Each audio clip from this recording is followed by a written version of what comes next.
chers amis de l'autocross et du sprint car, et bienvenue sur OFAC TV, la chaîne YouTube de l'OFAC, pour notre rendez-vous hebdomadaire, les échos du paddock, 12e émission que nous allons passer ce soir ensemble. Encore une fois, l'occasion est bien de parler de notre discipline avec une émission un petit peu particulière ce soir parce qu'on va vous présenter des gens qui travaillent d'arrache-pied pour organiser ce championnat et cette Coupe de France d'autocross et de sprint car. Et pour m'accompagner, eh bien, c'est quelqu'un qui connaît bien nos invités. C'est Patrick Moreau qui va m'accompagner. Salut Patrick. Bonjour les amis, j'espère que tout va bien pour vous. Bah écoute, ici ça va pas mal. J'espère que ça va aussi chez toi de ton côté, Patrick. Ce soir, je le disais, une émission 100% organisateur avec deux circuits mythiques du championnat de France. Des circuits qui sont d'ailleurs, Patrick, revenus très souvent parmi les circuits favoris des pilotes quand on les interroge depuis le début de cette saison. Absolument, deux circuits avec un profil, on va dire, accidenté tous les deux, hein, que ça soit à Heidi, que ça soit à Is-sur-Tille, hein.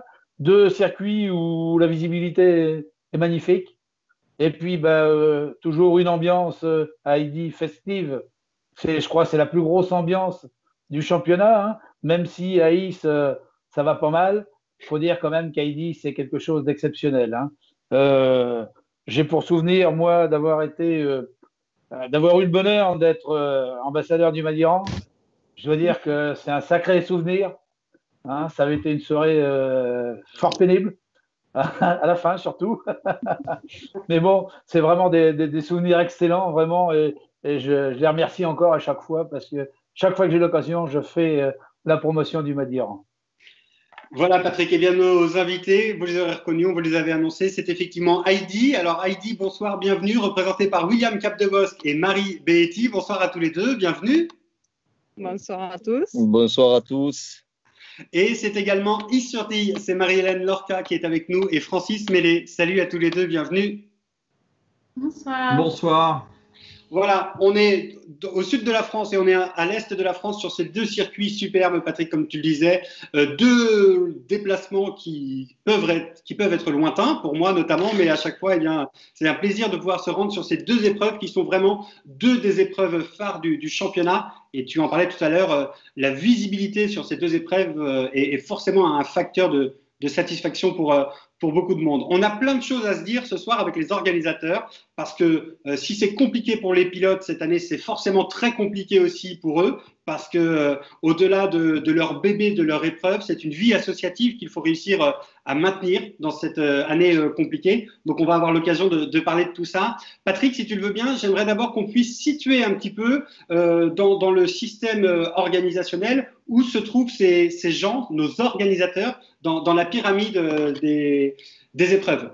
Voilà, eh bien écoute, on le sait maintenant, hein, tous, le système est pyramidal. La FFSA chapeaute à Paris, bien évidemment, tout le système, hein.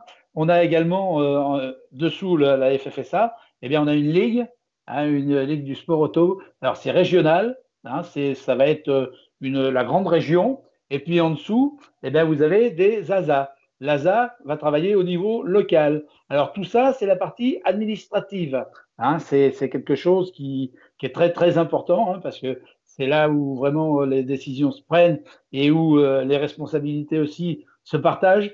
Et il y a les clubs après. Le club, lui, c'est vraiment le noyau local, on va dire, hein, qui ratisse, qui organise toute la partie technique du circuit, hein, c'est-à-dire c'est le club qui s'occupe de l'hébergement, qui s'occupe des repas, qui s'occupe…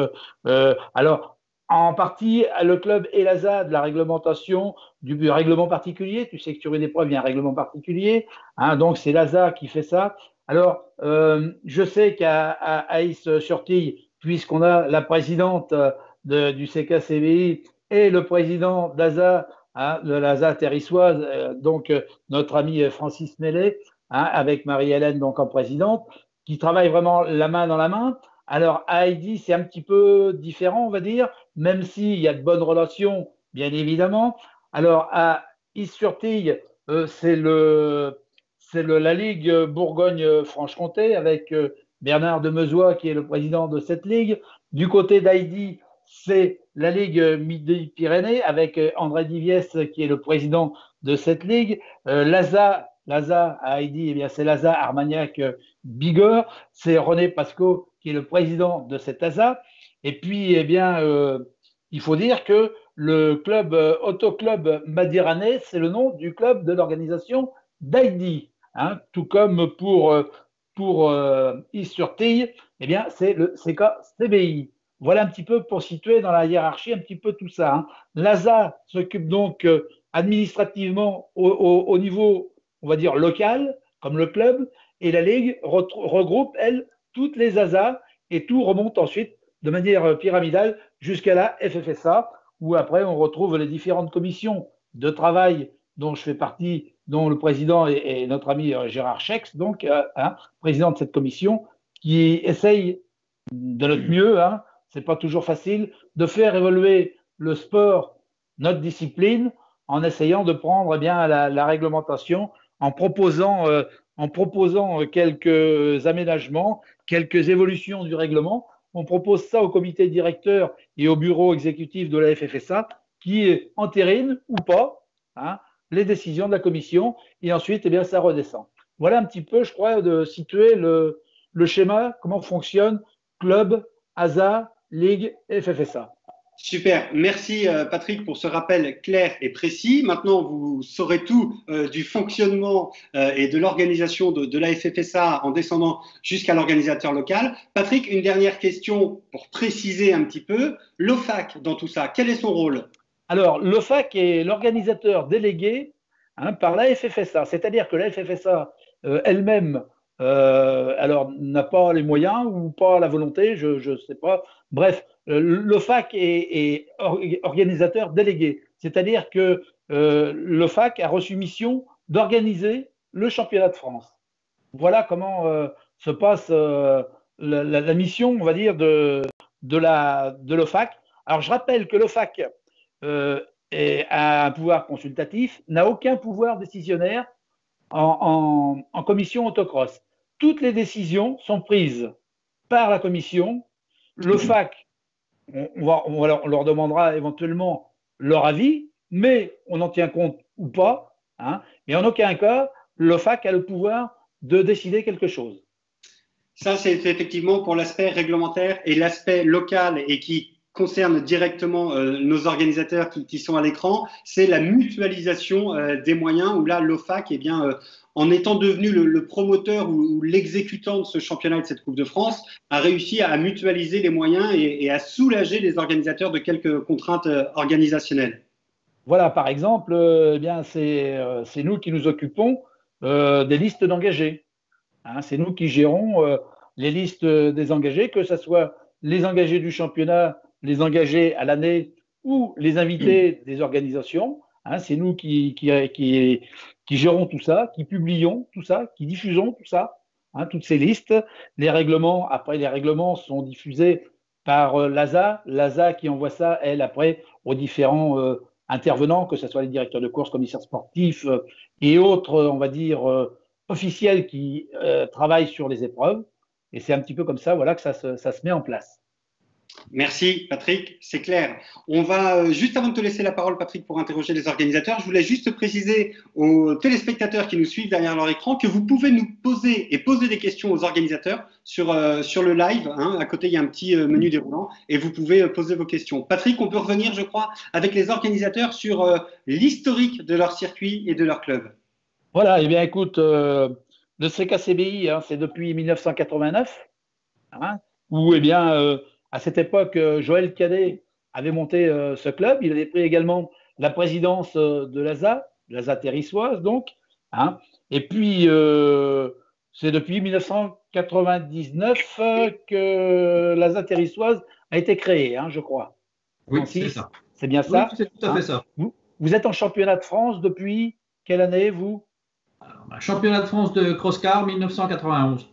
Voilà, c'est ça. Et championnat complet, puisque maintenant le sprint car est indissociable de l'autocross, donc à chaque manifestation, on a les deux. Alors, première épreuve proposée en 2003 qui a été reportée pour des raisons climatiques en 2004, donc réellement exécutée en 2004. Voilà, c'est ça. Alors, que de progrès ont été réalisés depuis. J'étais à la première, bien évidemment. Hein, Que de progrès, que de progrès. C'est clair que ça a été vraiment. Mais bon, c'est un petit peu normal. L'accession au championnat avec le mode des observations sont là pour justement essayer d'optimiser les organisations. Du côté de nos amis d'Heidi, eh bien, c'est André Baïti. Alors, c'est beaucoup plus vieux, hein, le papa de Marie, hein, c'est bien ça, C'est hein, le ça. papa de Pierre Michel également. 1978. Hein, ça fait déjà quelques années que ça organise. Hein. À l'époque, c'était Jean-Jacques Guibal qui était speaker sur l'épreuve d'Heidi. Hein, ça remonte un peu. Et puis, championnat de France, eh bien, vous avez fait un championnat en 1985, je crois, William. Oui. Oui, c'est ça, ouais. Voilà. Hein, et puis après, vous avez fait une petite pause hein, pour revenir, vous, en championnat. Il y a combien? C'était en quelle année?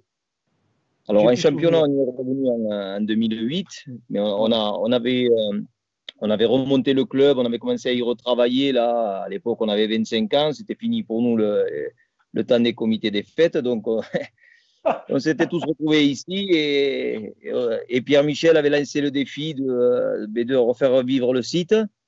Bon, on y a passé 2 ans à essayer de remodeler un petit peu un tracé, de débroussailler parce qu'il y avait de quoi faire. Presque une quinzaine d'années en sommeil, ça avait laissé la place aux genêts et aux ronces. Et donc, oui, 98, on s'y est remis et en 2000, on organisait pour la première fois, toujours avec Lazare Magnac Bigorre, on organisait un full car pour commencer. D'accord, d'accord. Et puis, ben après, ça s'est enchaîné là aussi. Hein, j'étais de la première là aussi. C'est clair que là, c'est pareil. On a vu un petit peu évoluer le circuit. On a vu les exigences, bien évidemment, du championnat venir poser quelques contraintes sur ces manifestations. C'est vrai que ça n'a pas été tout simple. Il a fallu faire énormément d'investissements, que ce soit pour le circuit 10 ou que ce soit chez vous dans le circuit en plein cœur du Madiran. Ah oui, oui, des investissements, oui. C'est vrai que le relief, c'est bien. Hein. Ils en ont aussi. Mais bon, ça a ses contraintes. Hein. Ça fait un charme quand on vient voir les courses, mais quand on y travaille, quelquefois, on se dit il y en aurait peut-être un peu de reste. Il est On clair le que voit d'ailleurs quand on a des années un peu pluvieuses. voilà, c'est ça, exactement. J'ai vu, moi, là-bas, à Heidi, ne pas pouvoir tenir debout sur le circuit, hein, Ouais. dans le virage, dans le premier des verts. Il Ouais. était impossible d'envoyer les secours. On avait même de la peine à marcher sur le circuit, tellement c'est compliqué. Ouais. E-Sûreté, même combat, la boucle du bas. J'ai vu une année où on avait été obligé de la court-circuiter. Voilà, oui, oui, l'épingle, c'est vrai que dans certaines conditions, quand elle est bien compactée, qu'elle a déjà roulé et qu'il pleut, la même chose debout, on a du mal à tenir. Des fois, les spectateurs ont l'impression que les engins de dépannage ne sont pas efficaces. Et quand ils voient le chauffeur descendre et pas tenir debout, ils comprennent. Il est clair, ouais, c'est sûr, c'est certain. Et puis, ben, depuis 2 ans hein, maintenant, je crois que chez William, là-bas, vous avez adopté une stratégie sur votre circuit, sur la piste, hein, à savoir, vous venez casser la croûte en terre hein, du circuit. Hein. Ben oui, tout à fait, oui. C'est vrai que bon, on s'est souvent posé la question. On avait la terre, enfin, le circuit qui noircissait de suite. Donc arrosage, bien sûr, et on se retrouve quand où c'est un peu trop arrosé ou que la météo fait des siennes avec une piste extrêmement glissante et donc presque impraticable. Et c'est vrai qu'on a adopté la pratique donc de griffer le circuit la semaine avant, d'arroser tout le long de la semaine, que l'humidité descende et tout ce gain d'humidité et d'hydrométrie qu'on arrive à stocker dans la semaine, eh bien, c'est que du bénéfice pour le week-end de l'épreuve. Encore faut-il qu'on ait une semaine bien ensoleillée comme cette année, où ça aurait fait impeccable, ou comme on a eu l'année dernière. Et donc là, quand on adopte cette pratique, c'est vrai qu'on a un très très bon rendu, comme on l'a eu l'année dernière. Quoi. Et contrairement aux idées reçues, ça creuse pas plus que ça. Non. C'est parce que c'est juste un décompactage. Ça nous laisse, ça fait descendre toute l'eau qu'on y met durant la semaine. Et voilà, quoi. Et on se retrouve avec une couche entre 15 et 20 cm de terre qui est déjà marron, donc qui est engorgée, qui est bien humidifiée. Et donc, ça évite les remontées de poussière. Bon, c'est un gros travail, mais c'est toujours pareil. Il faut que la semaine précédente s'y plaise, quoi. Ça serait un petit peu plus compliqué du côté de Is-sur-Tille pour faire une opération comme celle-là. La structure du terrain. Ouais. Nous, on a une terre argilo-calcaire, voilà. Une terre rouge, lourde, et quand elle est humide, elle a énormément de cohésion. Donc, quand on la compacte, on arrive à la tenir. Par contre, si elle est trop meuble, en fait, ça fait tout de suite de la soupe, quoi. Donc, c'est un autre problème s'il pleut. Voilà. C'est vrai que dans les conditions d'humidité très contrôlées, ça pourrait aller. Alors, nous, quand elle est bien damée et qu'elle a été humidifiée avant, elle est souple comme de la pâte à modeler, donc elle prend énormément de chevaux, donc on a de la motricité et du rendement moteur. D'ailleurs, les pilotes ont l'impression de ne pas avancer, mais c'est là que les chronos tombent. Par contre, c'est vrai que si on a une journée très sèche et un orage en fin de journée, ben, ça fait un peu verglas, quoi. Voilà. Et on a 2 virages principalement où la roche n'est pas très loin. Elle est à 25 ou 30 cm. Donc on a un manque de profondeur pour pouvoir travailler en couche ameublie griffée, quoi. Florian ? Là, on a la démonstration que les garçons et les filles savent de quoi ils parlent. Quand ils parlent de leur piste, ils la connaissent vraiment par cœur. C'est vrai que quelquefois, les gens peuvent s'interroger sur le revêtement de la piste et compagnie. Là, vous avez en tout cas la démonstration que ça marche et qu'ils savent de quoi ils parlent. Moi, je voudrais, et ça s'adresse à Marie-Hélène, qui est la responsable du pôle administratif, je dirais, à la Is-sur-Tille notamment. Marie-Hélène, est-ce que pour que les téléspectateurs prennent conscience un peu du boulot que c'est d'organiser l'épreuve, est-ce que tu peux nous dire sur une année type, quand est-ce que tu commences à organiser ton épreuve et quelles sont les différentes étapes qui nous amènent jusqu'à ton épreuve au mois d'août?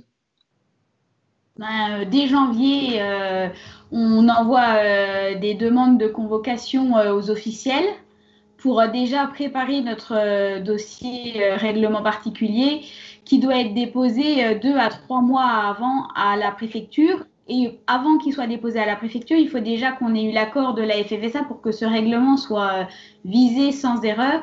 Donc, on ne peut pas prévenir les officiels la veille pour le lendemain. Il faut qu'on leur demande leur accord pour apparaître dans ce document et leur disponibilité, puisque c'est un week-end où ils sont à 100% avec nous. Donc, du coup, on les convoque le plus tôt possible. On a un accord verbal souvent d'une année à l'autre, une fois que l'équipe est composée.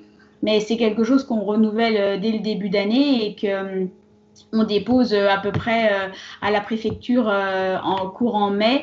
Et avant, on a eu les visas FFSA et les visas de la Ligue pour ce document-là.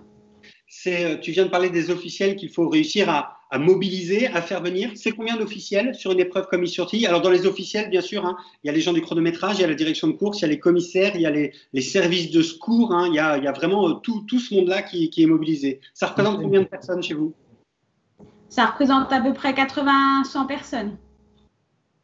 En partie officielle, voilà, les commissaires de piste, les commissaires techniques, vraiment ceux qui gèrent l'organisation et la réussite du meeting pour les pilotes et le spectacle du coup pour le public qui font que tout se déroule très bien.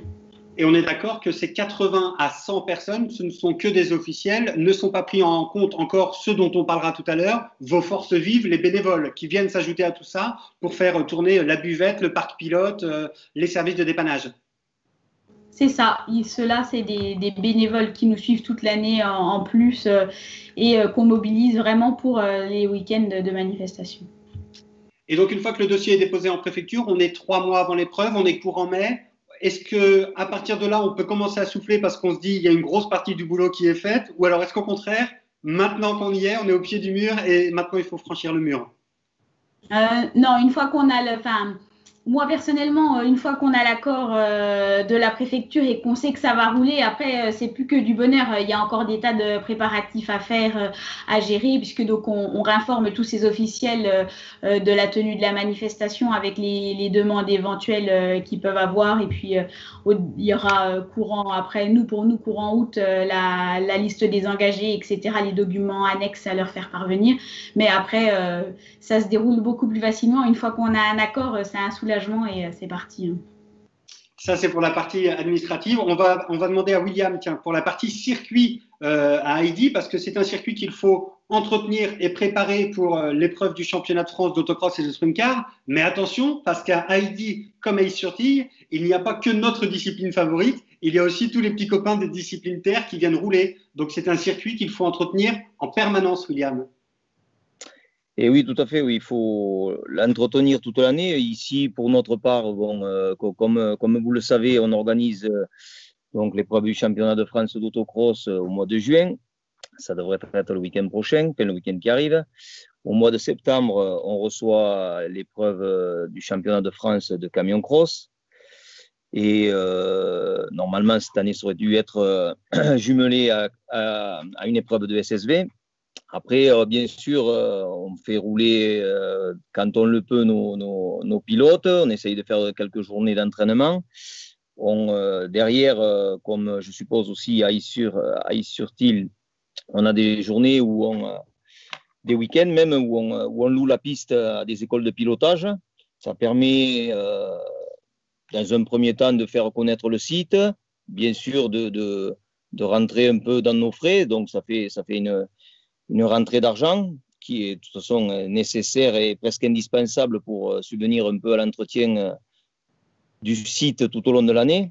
Là, cette année, on n'organisera pas, on le sait depuis un petit moment, mais bon, malgré le confinement, on a essayé de se retrouver déjà en petit groupe, on va dire, pour pouvoir entretenir ne serait-ce que la verdure.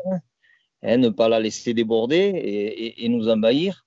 Donc, on y a déjà passé du temps, justement, et c'est l'occasion d'en parler. On a fait un gros week-end dernièrement, là, le week-end dernier, quoi, hier encore.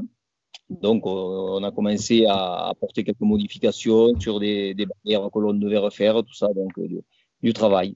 Et là, on met à contribution les pilotes, les bénévoles, et voilà. Tout le monde se mobilise effectivement pour entretenir les pistes. Francis, de ton côté, à Is-sur-Tille, il y a des bénévoles fidèles, mobilisés. Là encore, il faut quand même tous les ans s'assurer de leur participation à votre épreuve ou à vos épreuves. On sait qu'à Is-sur-Tille, ça roule beaucoup et souvent également. Disons qu'on a un noyau dur qui est constitué majoritairement de gens du bureau du club. Et puis, on a une poignée de bénévoles qui gravitent autour. Et pour les épreuves, on a des bénévoles qui sont fidèles d'épreuve en épreuve, mais c'est quand même un vivier qu'il faut en permanence renouveler, puisque il y a des gens qui, la vie fait, qui ne sont plus là, ou qui se lassent, ou pour des raisons X, Y, qui ne peuvent pas continuer. Donc, forcément, faut aller à la pêche aux bénévoles en permanence, quoi. Sur l'épreuve qui compte pour le championnat et la Coupe de France d'autocross et de sprint car à Is-sur-Tille, il y a combien de bénévoles autour du circuit? En intégrant avec les officiels dont on parlait tout à l'heure, on est entre 200 et 250, quoi, à peu près, quoi. Ça fait effectivement. Donc, en intégrant le dépannage, ceux qui s'occupent de la promotion, de l'entretien, enfin tout ce qu'il y a à faire, quoi. Énormément de monde autour de telle organisation. Marie, c'est pareil chez vous, du côté d'Heidi, les bénévoles, il faut les recruter, comme on dit chez moi, les bichonner, c'est-à-dire les entretenir et leur donner envie de revenir, parce que si beaucoup sont passionnés par le spectacle qu'ils voient et très heureux de pouvoir se retrouver sur vos événements, n'empêche qu'ils sont très sollicités, il faut réussir à entretenir la flamme.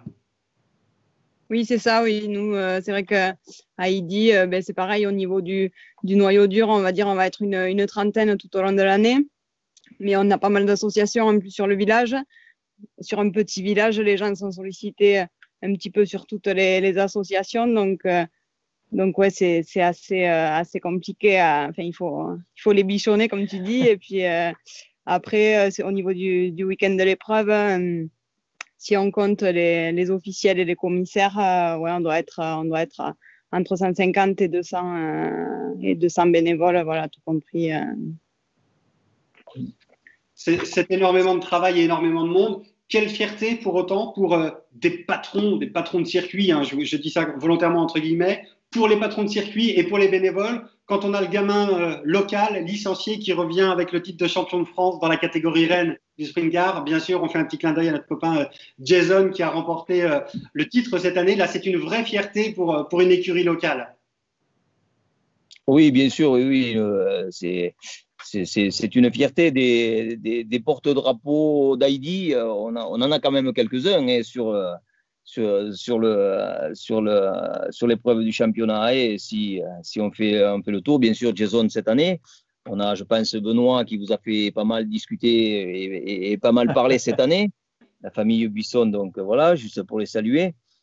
Mais ça ne s'arrête pas là et on va continuer d'en citer. Michel et Muriel Posterle qui font partie des chevilles ouvrières du bureau. Et je crois qu'ils ont porté Léa à une 3e place en Sprint Girl et je pense que c'est pas mal. Mais je pense que ça fait du bien, hein, ça fait du bien. Et même pour finir avec Léa, Édouard Vignal qui est venu quelques fois quand même ici. Donc voilà, ça c'est juste pour le petit clin d'œil. Mais je crois qu'on en a d'autres en réserve. On en a vu rouler et débuter un ce week-end. Patrick a bien connu le papa, le grand-père. Vous connaissez très certainement le fils de Loulou. Et bien le petit Héloïse Suire, moi je vous promets, celui-là, il va vous faire parler. On l'a vu rouler ce week-end, ça a 12 ans. Et bien ça promet. Eh bien, écoute, Patrick et moi, on a pris des notes et on en reparlera avec grand plaisir dans quelques années. Is-sur-Tille, vous n'êtes pas en reste avec les pilotes talentueux. Alors, année blanche, on va dire en 2019, parce que les garçons se sont un peu fourvoyés. Mais alors, il ne suffit de citer que Noam Lagarde et le clan Maclouf pour Is-sur-Tille. Et ça y est, on s'est bien rendu compte que vous avez des pilotes de renom qui vous font confiance. Oui, tout à fait. Alors, on a aussi bénéficié du fait que malheureusement, l'Est de la France a été aussi un petit peu un désert pour l'autocross pendant une période. Alors, c'est vrai qu'on a ratissé un petit peu plus large dans les pilotes. On a des pilotes qui viennent s'entraîner chez nous et qui, du coup, adhèrent à nos structures à 200 ou 300 km aux environs. Par contre, le revers de la médaille, c'est aussi qu'ils sont beaucoup moins disponibles pour pouvoir nous soutenir sur l'organisation tout au long de l'année, hein, ce qui est compréhensible. Hein. Quand on est à la porte ou qu'on est à 3 heures de route, c'est pas la même chose, quoi. Voilà. Mais après, il y a quelques petits circuits qui ont essaimé autour de chez nous, donc on est content, ça va de l'avant, ça fait de l'émulation, quoi. Ça fait pas de la concurrence, ça fait de l'émulation. Donc on a un vivier qui se rajeunit un petit peu dans l'Est aussi, et c'est très bien. Francis, on en a parlé tout à l'heure un petit peu en off, le championnat et la Coupe de France d'autocross et de sprint car, c'est fantastique, c'est superbe, c'est un spectacle époustouflant, c'est une formidable famille, une formidable caravane, mais qui a quand même un certain niveau d'exigence. La grosse nouveauté d'il y a quelques années maintenant à Is-sur-Tille, c'était ce bloc sanitaire que vous avez construit et qui est vraiment aujourd'hui fait pâlir beaucoup d'organisateurs. Mais des investissements comme ça a un coût. On peut peut-être en parler et puis comme ça, les gens vont se rendre compte un petit peu de l'importance de pouvoir venir vous soutenir, de laisser un petit billet à la buvette ou au sandwich et puis de payer son entrée et surtout de respecter le travail des bénévoles. Ben oui, effectivement, c'est la réussite de nos manifestations qui conditionne aussi la possibilité d'entretenir tout au long de l'année nos circuits, quoi. Si notre épreuve phare, qui est nous le championnat de France d'autocross et sprint car, ne fonctionne pas, ben le budget et le fonctionnement de l'année est forcément beaucoup plus restreint. Et le bloc sanitaire, c'est vrai que ça a été un gros effort pour nous, mais on en avait besoin. On a eu pendant quelques années avant des solutions palliatives, mais après il a fallu se rendre à l'évidence. Donc on a monté le projet du mieux qu'on a pu. On a eu des promesses de soutien qu'on n'a pas eu, mais bon, on a fait face et on a réussi à monter ce bloc. C'est vrai mais on a tâché de faire bien dès le départ pour être tranquille pour un moment, quoi. Voilà.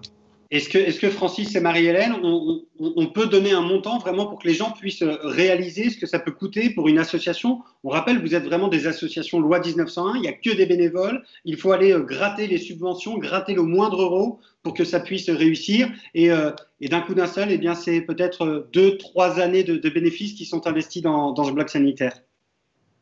Oui, mais oui, c'est tout à fait ça. Bon, après, on a eu la chance d'être épaulé par certains partenaires. Par exemple, on a eu quasiment tous les moellons pour construire pour rien du tout, quoi.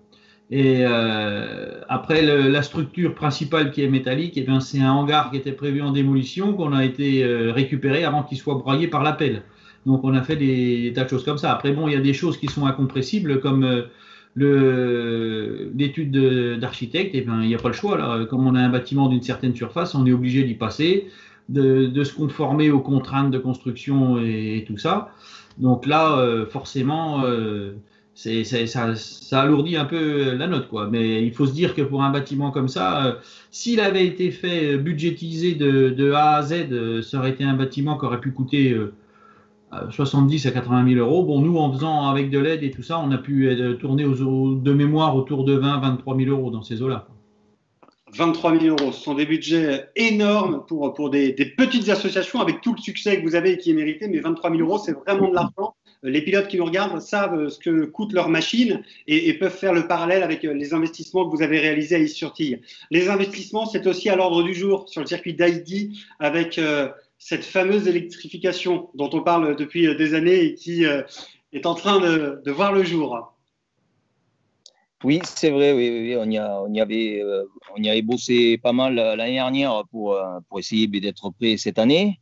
C'est vrai que le soufflet est un petit peu retombé, mais on y est quand même dessus. Nous, le gros souci que l'on a, c'est qu'on n'est pas propriétaire des parcs pilotes. Donc, il faut tout au long de l'année faire avec donc les agriculteurs qui, bien heureusement, travaillent dans le même sens que nous pour nous laisser à disposition les terres dont on a besoin. La contrepartie, c'est qu'on n'y fait pas les aménagements qui seraient souhaitables, qui sont même aujourd'hui demandés par l'OFAC. Donc, on va trouver la solution. Oui. Après, pour revenir sur le budget de l'électrification, chez nous, une installation qu'on doit poser et re-enlever sur les 80% du parc, on arrive avec l'achat du matériel, on est à plus de 22 000 euros. Donc, ça fait effectivement un gros investissement. Ça fait pas la recette d'une année, je vous rassure. Hein. Vous savez tous ce que ça peut rapporter un autocross. Heureusement, il faut le souligner, on a eu le soutien des pilotes dans un premier temps, puisqu'on leur a demandé il y a quelques années donc, une augmentation sur leur engagement. C'est eux qui ont contribué à faire évoluer notre trésorerie et nous, on a mis ce petit pactole de côté. On n'est pas encore à 22 000 de ramasser, mais bon, on va faire ce qu'il faut pour que ça soit fait et qu'on soit, entre guillemets, dans les normes. Patrick, je t'écoute. Oui, je veux revenir sur ce que disait William. Hein, je m'excuse, hein, j'insiste là-dessus. Vous avez entendu ce qu'il dit? C'est-à-dire qu'il installe l'électrification. Quand l'épreuve est passée, on démonte tout. Alors, oui. Bien évidemment, il est clair que quelquefois, c'est vrai, on râle parce que ça ne marche pas. Quand je dis on, hein, bien évidemment, quelques pilotes viennent se plaindre, viennent pleurer. Rendez-vous compte un petit peu du travail que ça demande. C'est quelque chose de... C'est incroyable, c'est inimaginable. Et puis, faire ça tous les ans. Quel courage. Oui. Mais on ne peut pas faire autrement. Oui, on ne peut pas faire autrement. Après, on a la volonté quand même de vouloir bien faire, d'accueillir nos pilotes, parce que nos pilotes, on pourrait presque dire nos clients, mais bon, dans les meilleures conditions qu'ils soient.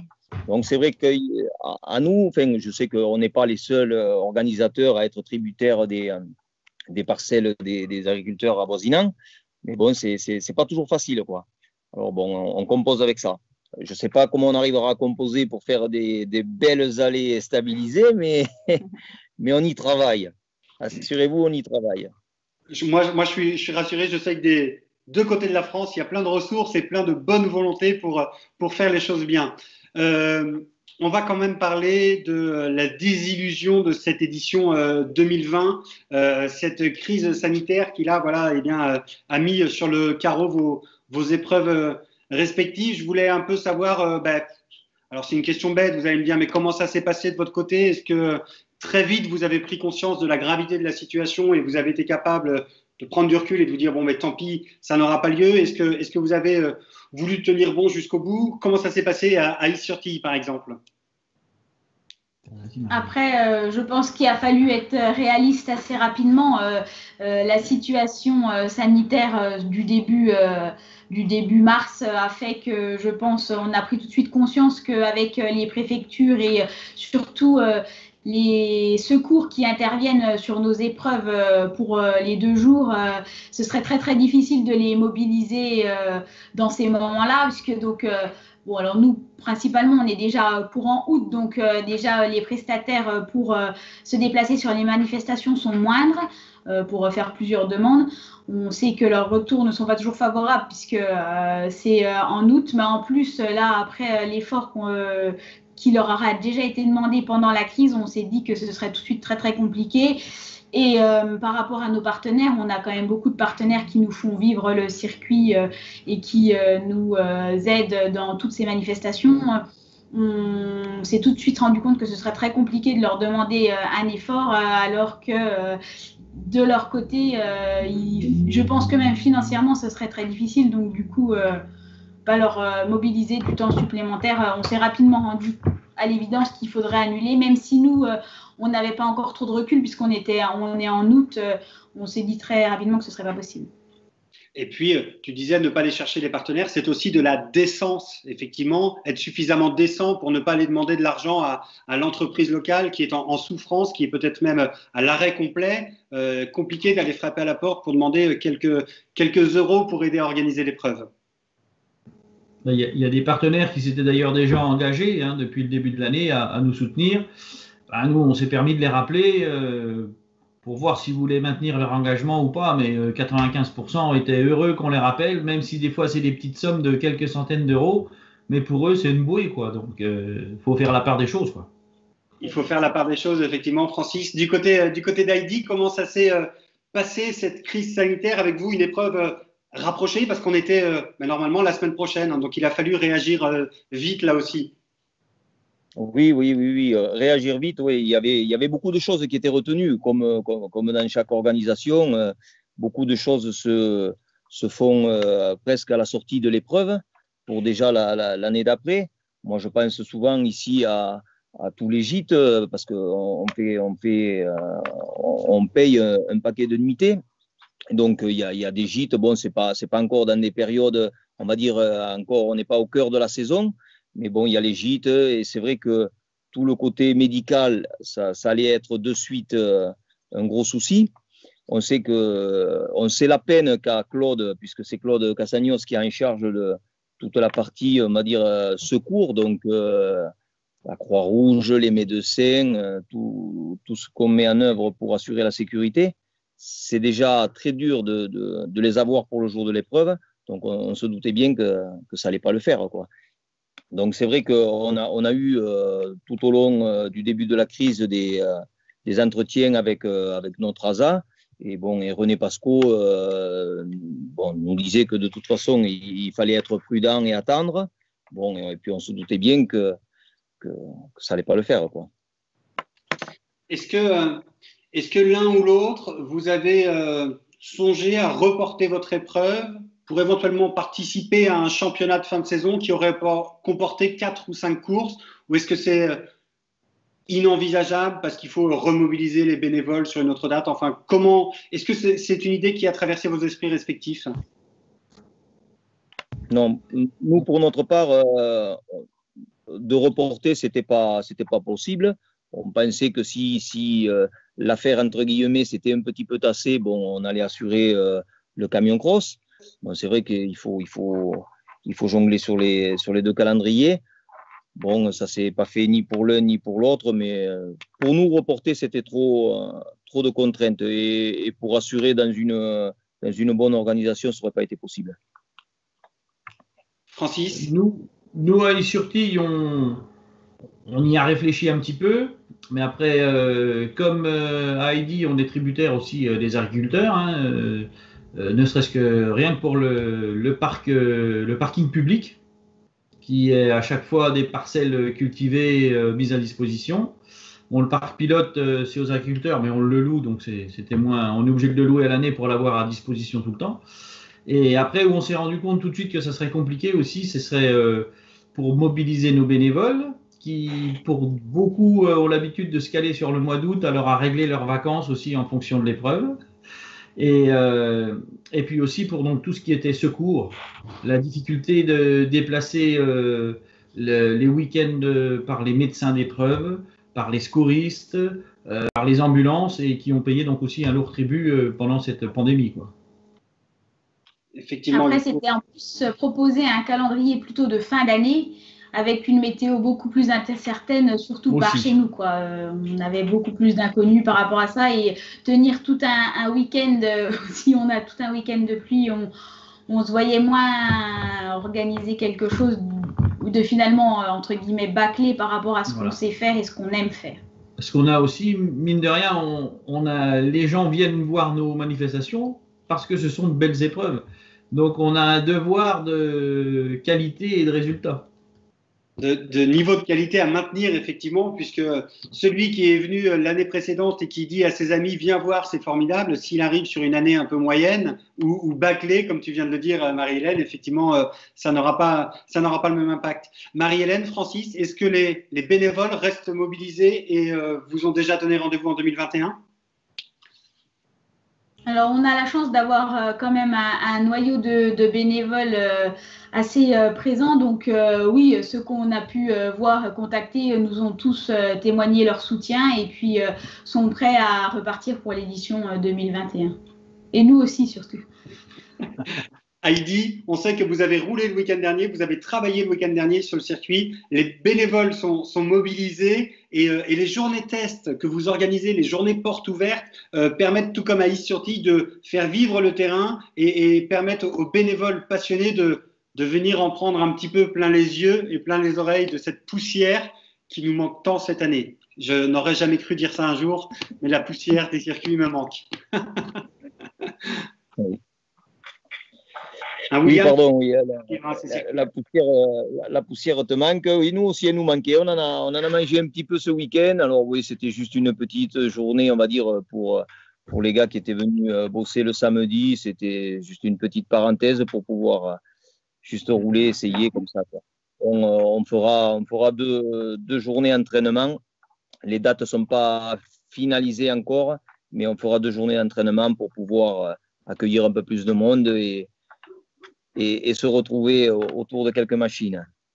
Se retrouver autour de quelques machines. Je ne peux pas conclure cette émission parce qu'on arrive déjà à la fin. Ça fait 42 minutes qu'on est ensemble. Je vous ai dit que le temps passait très vite quand on était en bonne compagnie. Une question, puisque vous êtes 2 épreuves qui continuez d'organiser des soirées qui sont toujours aussi festives. Alors Heidi bénéficie forcément d'une aura particulière avec son épreuve, mais la soirée animée à Is-sur-Tille fait aussi des émules et on passe toujours un très très bon moment. C'est un rendez-vous important qui permet aux pilotes et aux accompagnateurs de se détendre après cette première journée, et c'est aussi très souvent, comme je l'ai remarqué, c'est la rencontre des bénévoles avec les pilotes et c'est souvent un moment d'échange privilégié. Oui, effectivement, parce que c'est vrai que c'est un petit peu 2 mondes qui s'observent. Le bénévole vient aussi parce qu'il est passionné par la compétition automobile, donc il vit sa passion du sport automobile un peu par procuration, là. Et donc c'est vrai que de pouvoir discuter, échanger autour d'un verre avec les pilotes, pour eux c'est une richesse, quoi. Et de même, ça permet aux pilotes de mieux appréhender la qualité humaine des gens sans qui l'épreuve ne pourrait pas avoir lieu, en fait. C'est un gros puzzle. C'est un gros puzzle. Il faut réussir à faire communier tout le monde sur ce même week-end, mais c'est quelque chose que vous arrivez à faire sans problème à Is-sur-Tille. Heidi, William, tu viens de parler d'un week-end porte ouverte. Moi, s'il y a la soirée, compte sur moi, je descends. Vous le savez, on a l'habitude de vous faire de vous faire partager l'ambiance du Sud-Ouest.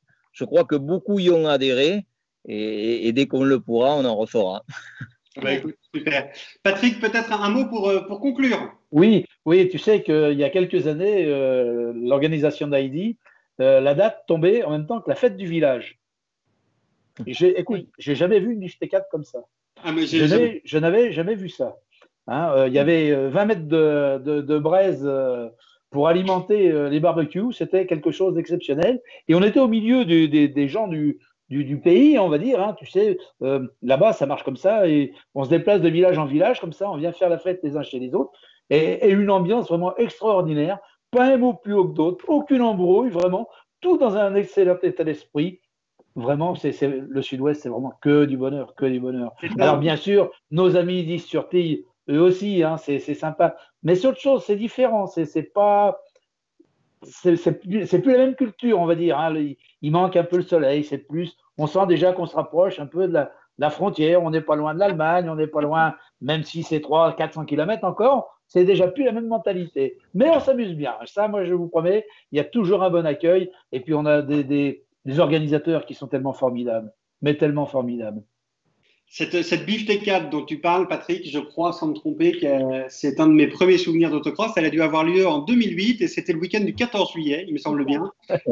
J'étais descendu avec un pilote normand dont je tairai le nom, mais que vous connaissez forcément, et qui avait fixé un point de rendez-vous, enfin une heure de départ le lundi matin à 7 h du matin. Et il a été surpris de me voir dehors à 7 h du matin, m'interrogeant pour savoir si j'étais déjà levé. Et je lui ai confirmé que non, j'allais me coucher, que je rentrais de la fête du village. Voilà. J'ai une dernière question, puisqu'on a interrogé les pilotes depuis le début de ces émissions sur leur circuit préféré. On sait que vous travaillez beaucoup sur les week-ends d'épreuves. Néanmoins, vous prenez le temps de regarder les courses. Moi, je voulais savoir, pour chacun de vous quatre, quelle était votre catégorie préférée que vous préférez voir évoluer sur la piste. Marie-Hélène. Moi, je me lance sans hésiter les super sprints. La super sprint, Marie-Hélène. Ouais. Francis. Nous surtout, c'est vrai que notre culture on est né dans le kart cross, le cross car qui est devenu le sprint car. Donc c'est vrai que ça reste notre bébé fétiche. Tu fais bien d'insister là-dessus, Francis, puisque tout à l'heure j'ai pris une note 1991, première épreuve de cross car à Is-sur-Tille. Patrick, quand on dit que les Européens commencent tout juste à s'intéresser au sprint car et que nous, il y a une vraie culture et une vraie expérience en France, ben on en a la démonstration avec nos amis d'Is-sur-Tille. Hein. Vraiment, absolument. Une des plus anciennes épreuves de cross car en France. Enfin, il faudra se faire confirmer, mais j'en suis quasi persuadé. Absolument, mais le kart cross date de bien plus vieux encore que ça. Moi, quand j'ai commencé en 1980, déjà, ça existait. Alors, c'était pas encore développé comme ça s'est développé après par la suite, mais il y avait déjà l'esprit, tu sais, avec les grands débattements, le châssis, tu vois, le moteur de moto et le petit châssis ramassé, c'était déjà là. Allez, et puis une petite info sur le sprint car en passant, une info que j'ai obtenue aujourd'hui sur le championnat d'Europe qui aurait dû démarrer cette saison de sprint car mais qui n'a pas pu démarrer, vous l'aurez compris. 36 pilotes s'étaient engagés sur la totalité du championnat. Alors on n'a pas le détail, on va essayer d'obtenir la liste des pilotes qui avaient souhaité s'engager. Marie et William sur vos catégories préférées. Comment? Les catégories. Ben moi pour ma part c'est le super sprint aussi. Le super sprint aussi. Et William? Alors William. Moi j'aurais dit la même chose parce que je me rappelle, on parle des premières années de cross-car. Je crois qu'ils sont arrivés ici en 2003, si je ne m'abuse. Et moi, je me rappelle des Florent Tafani qu'on a vu débuter, des Olivier Dufour et tout ça. Et je m'en rappelle très, très bien sur la piste. Je m'en rappelle très, très bien devant le bar et lors des soirées. Même Baptiste, ça rappelle encore notre restaurateur. Mais aujourd'hui, je crois que la catégorie qui m'impressionne le plus, c'est le 1600 quand même. Pour tout ce que ça génère, la glisse que l'on retrouve avec le cross-car et la vitesse. C'est l'expérience. C'est l'expérience du pilote qui parle là, puisque tu as arrêté ta carrière sur cette division. Voilà, ouais. Patrick, un mot pour conclure, peut-être pour Saluer, on le fait à longueur de temps, mais le travail de titan, l'incroyable motivation, l'incroyable abnégation de ces organisateurs. Là, on a 4 têtes d'affiche, mais ce sont des dizaines et des centaines de bénévoles qui sont derrière eux. Absolument. Sans ces anonymes, hein, il faut le dire, ce sont des gens, on les croise hein, sur le parc, hein, lors des organisations, on les connaît pas, pas plus que ça. Hein. Quelquefois, même, j'en ai vu qui se sont disputés, pour pas dire plus. Hein, alors que ces gens-là viennent donner de leur temps, viennent passer J'ai de la peine un petit peu à comprendre ces gens qui viennent avec une passion comme ça, vivent partager la passion et qui restent stoïques quand ils sont engueulés, parce que c'est ça, c'est le mot. Hein, faut dire, on a des gens, c'est le reflet un petit peu de la société, mais bon, c'est comme ça, qui manquent complètement de respect, qui n'arrivent pas à faire la part des choses. Quel bonheur d'être bénévole, quel bonheur de partager ces instants avec les organisations. C'est vrai que c'est des moments qui sont vraiment formidables. Il faut avoir été bénévole un jour pour savoir ce que ça représente. C'est clair que c'est plus, on va dire, de travail que de joie. Mais bon, on arrive à y trouver quand même une part quand même de contentement. Et heureusement que, eh bien, on a tous ces bénévoles qui sont avec nous, qui continuent de faire vivre ces manifestations. Les premiers des bénévoles, ce sont quand même les 4 personnes qui sont avec nous là, hein, parce que je rappelle, ils sont complètement bénévoles. Hein. Ils ne retirent rien, ils y investissent même plutôt de leur poche hein, dans l'organisation. Donc, eh bien, moi je dis encore une fois, bravo aux bénévoles. J'essaye à chaque fois de les mettre, tu le sais, Florian, quand on est ensemble, de les mettre un petit peu en valeur, tous ces gens qui sont là, qui travaillent. Encore une fois, un grand bravo à eux, parce que sans eux, on le dit, rien ne serait possible. Et on va encore leur donner la parole une dernière fois. Chacun d'entre vous, est-ce que vous avez un message à passer? Peut-être pour les pilotes que vous ne rencontrerez pas cette année, pour leur donner rendez-vous l'année prochaine, pour remercier peut-être vos bénévoles. Enfin voilà, je vous laisse la parole libre. On commence avec Yves Sortille. Moi déjà, je tenais à vous remercier pour l'invitation, parce que du coup, on a passé un très très bon moment, on n'a pas vu le temps passer. Et puis, c'est vrai que dans la période de confinement, ça nous a fait du bien de regarder ces vidéos où du coup, on savait très bien qu'on ne se verrait pas physiquement cette année, mais que grâce à l'OFAC, rien ne s'était arrêté et qu'on repartirait du bon pied en 2021. Donc, merci à tous. Moi de même, je voulais rappeler le soutien de l'OFAC et puis du lien qu'elle a fait parmi les organisateurs pendant cette année spécifique. Et puis, je voulais aussi rappeler à nos amis pilotes que le circuit des Surtilles, nous, on a la chance de pouvoir rouler tous les jours de l'année. Donc, on n'est pas contraint par des journées d'entraînement à organiser.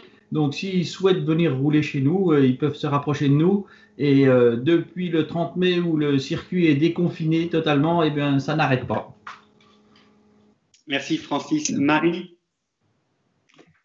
Donc, moi, je donne rendez-vous à tous les pilotes en 2021, surtout que cette année, on prévoyait une petite surprise, ou une grosse surprise, on va dire, pour les 20 ans du circuit et pour la 20e épreuve.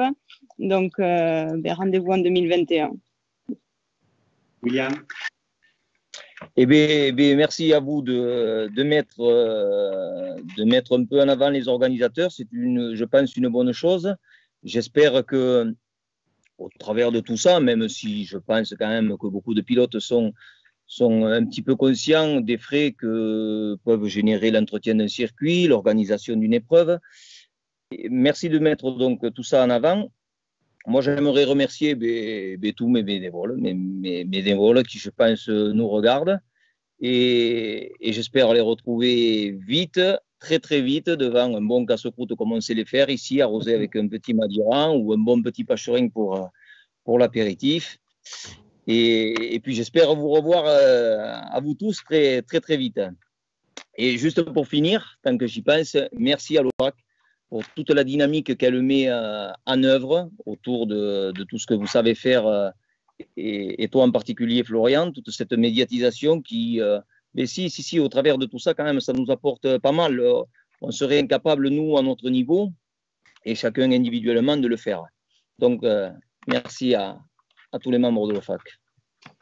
Merci William, merci à l'OFAC pour la confiance renouvelée qu'il m'accorde. Ils nous ont permis aussi de lancer ces émissions. Moi, je voulais remercier aussi l'OFAC ce soir parce que l'OFAC m'a donné la chance de pouvoir vous faire connaître. Et là, c'est une vraie fierté personnelle d'avoir pu faire connaître les organisateurs auprès des pilotes et des accompagnateurs, puisque vous êtes malheureusement trop souvent dans l'ombre. On a peut-être, nous, la chance d'être un peu plus visible que vous, mais en tout cas, je suis très, très heureux que les gens aient pu faire votre connaissance ce soir. Je n'oublie pas non plus les autres organisateurs. Promis, on va essayer d'inviter tout le monde, mais je pense que les échos du paddock, ça a commencé pendant le confinement et c'est parti pour durer des années, puisqu'on a vraiment envie d'inviter tout le monde et surtout de pouvoir donner la parole à tout le monde. Merci Patrick encore d'avoir co-animé avec moi cette émission. Je voudrais remercier pour la technique Didier Rodrigue et la société Mastermast. Je voudrais remercier Dominique Nézère pour la fourniture des images pour le générique, Ablock Design pour l'affiche de l'annonce de notre émission. N'oubliez pas que pour être informé de la prochaine émission, il faut cliquer sur le pouce bleu et sur la cloche sur la page YouTube de l'OFAC. Dès demain, le replay en ligne sur la page FFSA TV. Et puis, je ne peux pas conclure cette émission sans adresser nos plus sincères condoléances à la famille d'un pilote qui nous a quittés hier, le très sympathique et discret pilote perpignanais. François Nunez nous a quittés hier. On embrasse sa famille et ses proches et on gardera un excellent souvenir du pilote de la Mégane dans la division Maxi Tourisme. Salut à tous, portez-vous bien, à la semaine prochaine. Ciao. Salut à tous.